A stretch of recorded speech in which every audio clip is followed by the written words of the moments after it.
नमस्कार विद्यार्थी मित्रांनो, लक्षदीप अकॅडमीमध्ये तुमचं सर्वांचं सर स्वागत. मित्रांनो, आज आपण क्रियापदावरील महत्त्वाचे प्रश्न बघणार आहे. प्रश्न बघण्यापेक्षा काही प्रकारे त्यांच्यावरील मला डाऊट क्लिअर करायचे विद्यार्थ्यांचे. म्हणून जास्त नाही, फक्त 11 प्रश्न आपल्याला 10 ते 11 प्रश्न आहेत तेवढे आपल्याला बघायचे. विद्यार्थी मित्रांचं रिक्वायरमेंट असतं की सर जास्त प्रश्न घ्या, परंतु आपल्या बॅचेस तुम्हाला देखील माहिती आहे की आपल्या कंटिन्यू बॅचेस चालू आहे ऑनलाईनच्या.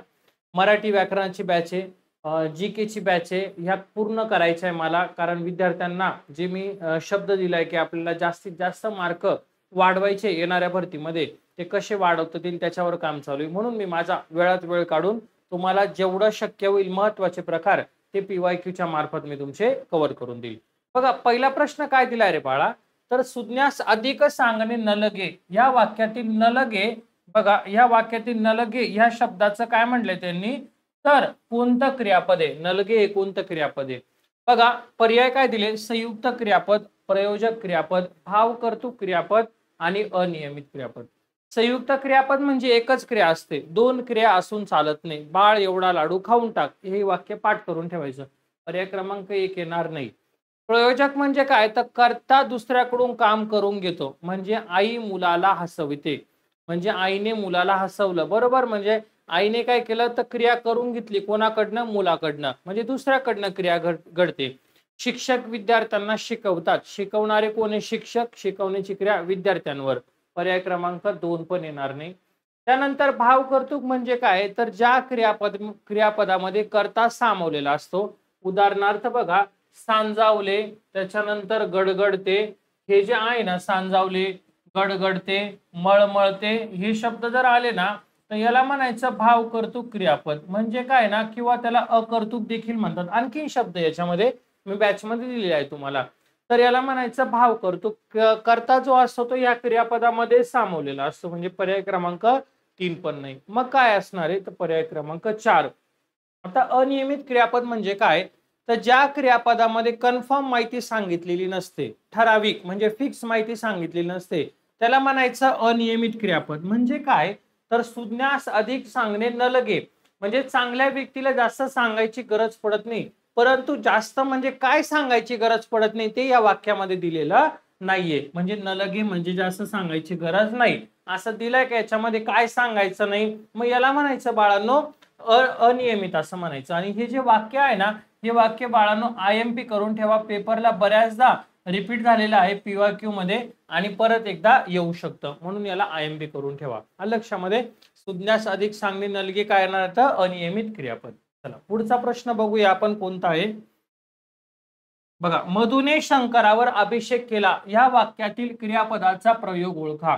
मधुने शंकरावर अभिषेक केला, या वाक्यातील काय सांगितले बाळा, क्रियापदाचा प्रकार ओळखायला लावलेले. बघा कोणकोणते, सकर्मके, अकर्मके, द्विकर्मक, उभयविध. बघा आता सकर्मक म्हणजे काय असतं रे, तर वाक्यातील कर्त्याला ने प्रत्यय लावून बघायचा, वाक्य भूतकाळात गेल्यास त्याला सकर्मक असं म्हणायचं. म्हणजे बघा, वाघ हरिण पकडतो, बघा वाक्यातील कर्त्याला, हा कर्ता आहे वाक्यातला, पकडणारा जो आहे ना तो वाघ आहे.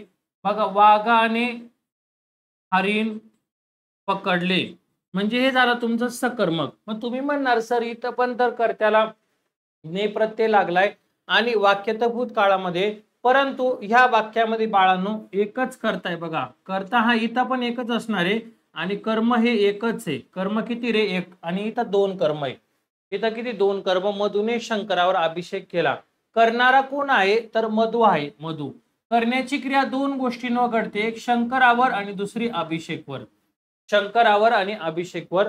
मग तुम्हाला आणखीन एक गोष्ट सांगायचंय, याला द्विकर्मक याचं योग्य उत्तर असणार आहे. म्हणजे पर्याय क्रमांक 3 असणार याचं योग्य उत्तर. अकर्मक पण नाहीये, उभयविध पण नाही, कारण अकर्मक मध्ये तर कर्म हे नसते, कर्म नसते शक्यतो.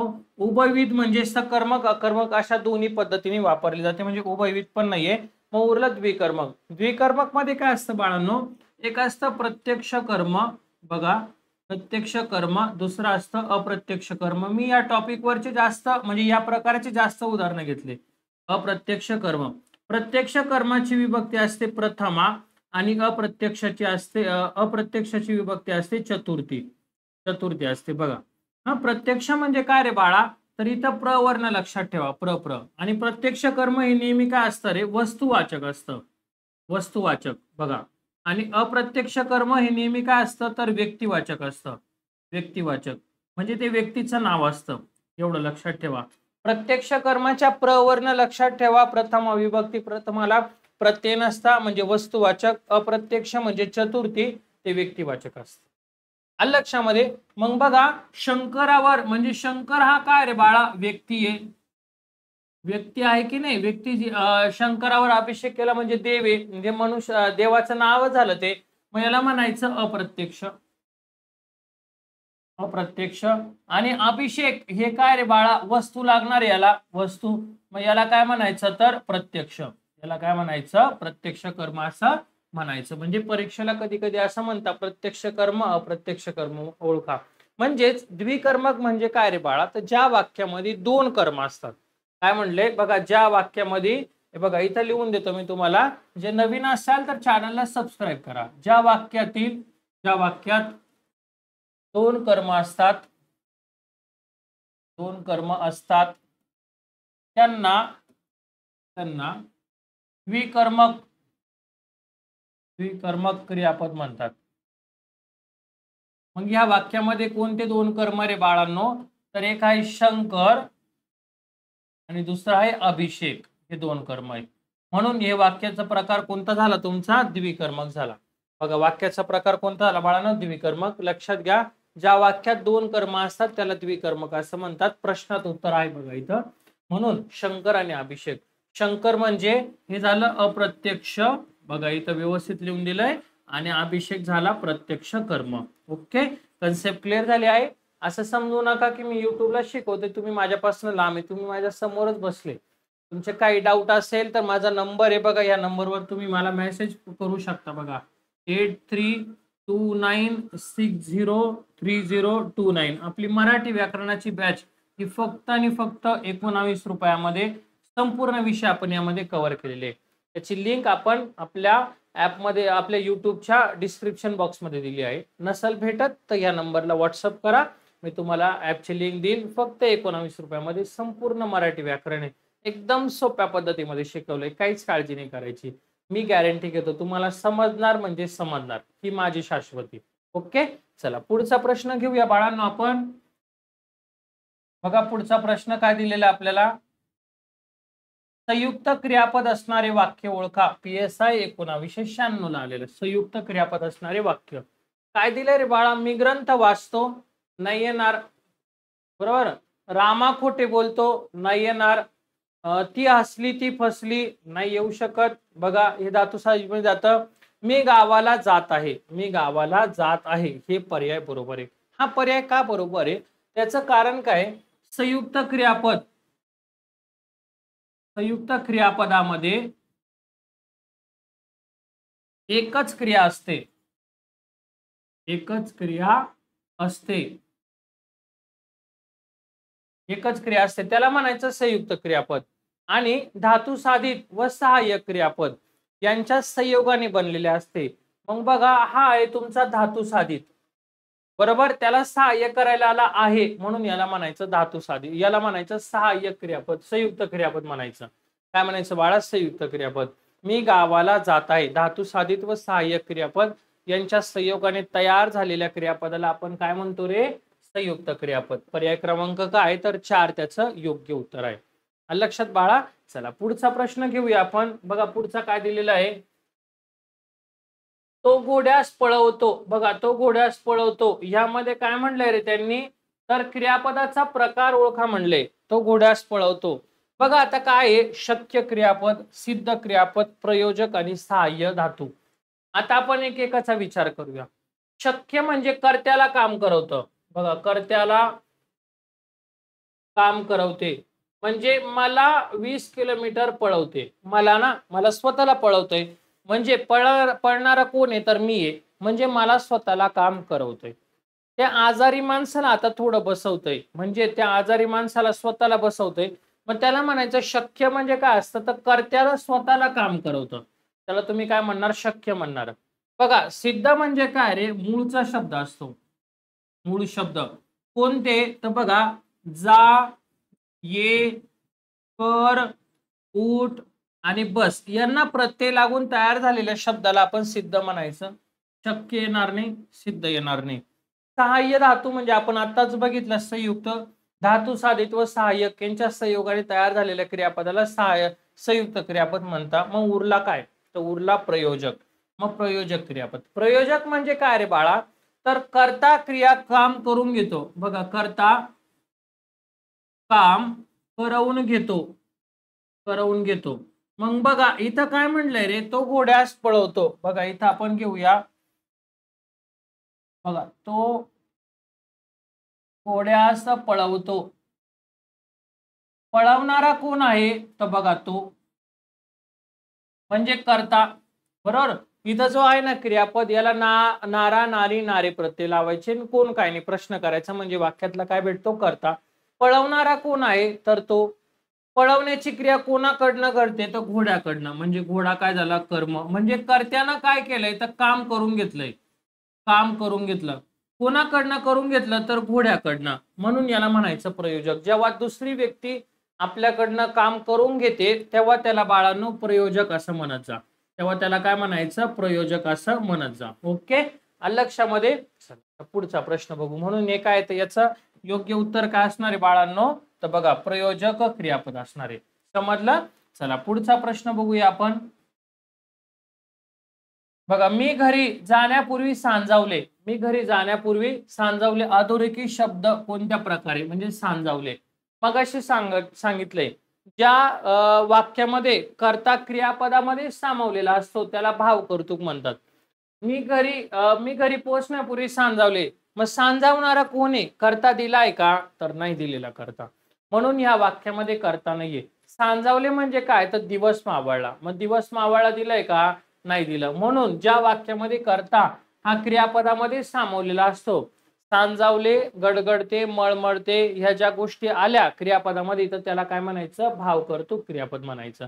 शक्य पण नाही, अनियमित पण नाही, प्रयोजक पण नाही. लक्षामध्ये. म्हणजे पर्याय क्रमांक काय असणार आहे, त्याचं 2 योग्य उत्तर असणार आहे. चला पुढचा प्रश्न बघा बाळांनो. खालील वाक्यातील क्रियापदाचा प्रकार ओळखायला लावलेला आहे. वाक्य काय दिले बघा, मुलांनी चावऱ्या कुत्र्याला खडे मारले. मुलांनी चावऱ्या कुत्र्याला काय केलं, तर खडे मारले. बघा मी तुम्हाला काय सांगितलं, मारणारे कोण आहे रे, तर मुलं. हा झाला वाक्यातला कर्ता. मारण्याची क्रिया कोणावर घडू राहिली, कुत्र्यांवर, हे कर्म. आणि कशांवर, तर खड्यांवर, म्हणजे हे कर्म. किती कर्म आले बाळांनो, तर 2 कर्म आले. जेव्हा वाक्यामध्ये 2 कर्म येतात तेव्हा तुम्ही त्याला काय म्हणतात, तर द्विकर्मक म्हणतात. तेव्हा त्याला काय म्हणतात, द्विकर्मक क्रियापद असे म्हणतात, द्विकर्मक. मग बघा कुत्रा हे काय तुमचं, कुत्रा बघा अप्रत्यक्ष म्हणजे सजीव आहे ना तो, मग त्याला अप्रत्यक्ष. आणि खडे काय, तर बघा प्रत्यक्ष. खडे काय, तर वस्तू आहे की नाही. वस्तू जर असेल तर त्याला काय म्हणायचं, बघा वस्तू असेल तर त्याला प्रत्यक्ष प्रथम विभक्ती. आणि व्यक्ती किंवा सजीव वस्तू असेल तर अप्रत्यक्ष म्हणजेच कोणती विभक्ती, तर चतुर्थी विभक्ती. बघा चतुर्थी प्रत्यय लागलाय बघा, त्याला ला लिलेचा प्रत्यय लागला. म्हणजे पर्याय क्रमांक काय, तर 2. पर्याय क्रमांक काय, 2. हा टॉपिक जरा विद्यार्थ्यांना हा प्रकार हार्ड जातो, म्हणून मी याचे उदाहरण जास्त घेतले. चला पुढचा प्रश्न बघा.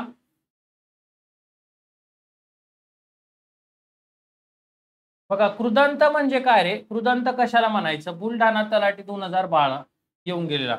धातूपासून तयार झालेला शब्द. होकारार्थी विधानाला काय म्हणले, क्रियापद शब्द. नकारार्थी विधानाचा क्रियापद शब्द सकर्मक क्रियापदाचा रूपास.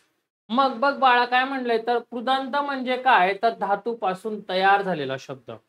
धातूपासून तयार झालेला शब्द त्याला काय म्हणायचं रे, तर कृदंत असं म्हणायचं, कृदंत. ओके, एवढं लक्षात ठेवा. चला पुढचा प्रश्न बघूया. गुरुजींनी मला प्रश्न विचारले, बरोबर, आणि तिने गरिबांना पैसे दिले. या दोन्ही याच्यामधला प्रकार विचारलाय. वरील वाक्यातील क्रियापद कोणत्या प्रकारचे आहे, वरील वाक्यातील क्रियापद कोणत्या प्रकारचे. गुरुजींनी मला प्रश्न विचारला, तिने गरिबांना पैसे दिले. किती कर्म आले रे, 1 प्रश्न 2 कर्म. गरिबांना 1 कर्म, पैशाला 2 कर्म. म्हणजेच किती कर्म आहे, तर 2 कर्म आहे. मग आता एवढं तर कन्सेप्ट क्लिअर झाले असेल की ज्या वाक्यामध्ये दोन कर्म असतात आपण नेहमी त्याला काय म्हणतो रे, द्विकर्मक म्हणतो. द्विकर्मक. मग तुम्ही मला ह्या वाक्यामध्ये कमेंट करून सांगा की गुरुजींनी मला प्रश्न विचारले ह्या वाक्यातील अप्रत्यक्ष कर्म ओळखा. अप्रत्यक्ष कर्म ओळखा म्हणजे मला सांगा, याच्यामध्ये कमेंट करून सांगा. हा, अप्रत्यक्ष कर्माची विभक्ती सांगा. चला, अप्रत्यक्ष कर्माची विभक्ती कोणती, कमेंट करा नक्की, म्हणजे मी पण तुमच्यासाठी आणखीन प्रश्न घेऊन येईल. त्याचं योग्य उत्तर काय, तर पर्याय क्रमांक 3 द्विकर्मक क्रियापद. चला बघा पुढचा प्रश्न. जा ये उठ बस या मूळच्या धातूंना प्रत्यय लागून बनलेल्या क्रियापदांना काय म्हणतात. बघा, ह्या मूळच्या धातूंना प्रत्यय लागून बनलेल्या क्रियापदांना काय म्हणायचं, तर सिद्ध क्रियापद म्हणतात. सिद्ध, हे मूळचे सिद्ध म्हणजे काय रे, मूळचा शब्द त्याला म्हणायचं सिद्ध म्हणायचं. त्याला काय म्हणायचं रे बाळा, सिद्ध असं म्हणायचं. ओके, एवढे कन्सेप्ट लक्षात ठेवा. सिद्ध लक्षामध्ये. चला आता पुढे बघूया आपण पुढचा प्रश्न. तिने भिकाऱ्याला पैसा दिला. बघा, याचं उत्तर जे आहे मला कमेंट करून सांगा. चला सोडून देतो, शेवटचा प्रश्न तुम्हाला असणार आहे, त्याचं उत्तर कमेंट करायचंय. तिने भिकाऱ्याला पैसा दिला, इथं पण दोन कर्म आहे म्हणून याला काय म्हणायचं, विधानपूरक, सकर्मक, द्विकर्मक, उभयविध. मला उभयविधच्या द्विकर्मकच्या कन्सेप्ट क्लिअर करायच्या होत्या म्हणून मी जरा जास्त एक्झाम्पल घेतले. नेक्स्ट लेक्चरला मी इतर पण प्रकार घेईल, सकर्मक, अकर्मक हे पण घेईल. मला जाणवते की द्विकर्मकचे जास्त उदाहरण आले, हरकत नाही, नेक्स्ट लेक्चरला मी जास्त घेण्याचा प्रयत्न करतो. ओके, चला. आणि आता शेवटचा प्रश्न बघूया. बघा काय दिलाय प्रश्न, तर मला 2 मैल चालवते ह्या वाक्यातील क्रियापदाचा प्रकार ओळखा. ह्या ज्या प्रश्नाचं उत्तर आहे बाळांनो, हा प्रश्न तुमच्यासाठी आहे. याचं उत्तर मला कमेंट बॉक्स मध्ये कमेंट करून सांगा. प्रश्न क्रमांक 11चं काय योग्य उत्तर असणार आहे. बघा काय प्रश्न आहे, मला 2 मैल चालवते, उत्तर कमेंट करायचे. ऑप्शन बघा, प्रयोजक क्रियापद, संयुक्त क्रियापद, शक्य क्रियापद आणि अनियमित क्रियापद. लक्षामध्ये या 11 प्रश्न महत्वाचे होते, व्यवस्थित नोट डाऊन करा. मला अपेक्षा करतो द्विकर्मकची तुमची जी कन्सेप्ट आहे ती काय झाली असेल, क्लिअर झाली असेल. ओके, चला लवकरच आपण पुढच्या लेक्चरला भेटू. नवीन असाल तर आमच्या चॅनलला लाईक करा, सबस्क्राईब करा आणि जास्तीत जास्त विद्यार्थ्यांपर्यंत शेअर करा. धन्यवाद.